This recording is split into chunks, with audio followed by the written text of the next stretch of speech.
ఉప ఎన్నిక జరుగుతున్న వేళ అజారుద్దీన్ కు మంత్రి పదవి ఇవ్వడం ఎన్నికల్లో ప్రజలను ప్రభావితం చేయటమేనని అన్నారు ఆర్ఎల్డీ పార్టీ అధ్యక్షుడు కపిలవై దిలీప్ కుమార్. ఇక ఈ విషయంపై ఎన్నికల కమిషనర్ కు కలుస్తామని చెప్పారు. ముస్లిం ఓటర్లు అధికంగా ఉన్న నియోజకవర్గంలో అజారుద్దీన్ కు మంత్రి పదవి ఇవ్వడం ఎన్నికల కోడ్ ఉల్లంఘించినట్టమే అన్నారు. ఇక తక్షణమే అజారుద్దీన్ ను బర్తరఫ్ చేయాలని అన్నారు. ఇక ఆ తర్వాత మాట్లాడిన ఆ పార్టీ జాతీయ మహిళా అధ్యక్షురాలు ఇందిరా చేవేళ్ల ఘటన ముమ్మాటికి ప్రభుత్వ నిర్లక్ష్యమే అన్నారు.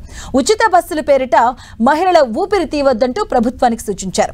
మృతుల కుటుంబాలకు 25 లక్షల ఎక్స్గ్రేషియాను ఇవ్వాలంటూ డిమాండ్ చేశారు. జూబ్లీస్ లో కండక్ట్ చేసిన కూడా ఉండగా మహమ్మద్ అజారుద్దీన్ 1,20,000 మంది ముస్లిం ఓటర్స్ నుండి కాన్స్టిట్యున్సీ ఉండగా అది ప్రభావితం చేయడానికి తీసుకున్నారు. ఇది unconstitutional, ultra wires and against the spirit of free and fair elections of election commission of India.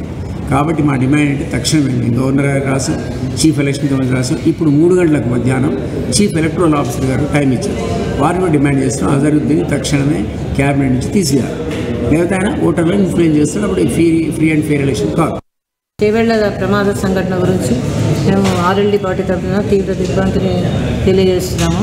మేము గవర్నమెంట్ను కోరేది ఏమంటే ఈ రోడ్లు, డబుల్ లైన్ రోడ్లు, గుంతలు లేని రోడ్లు, ఈ తర్వాత స్పీడ్ లిమిట్ కంట్రోలు, వెహికల్ చెకింగ్లు, ఇవన్నీ లైసెన్స్ లేని వాళ్ళు కూడా మొన్ననే మా రిలేటివ్స్కి ప్రమాదం జరిగింది. దాంట్లో వాళ్ళు లైసెన్స్ లేని 16 ఏళ్ల యువకుడు ఆయన ప్రమాదం చేస్తే 6గురికి గాయాలతో బతికి బయటపడ్డారు.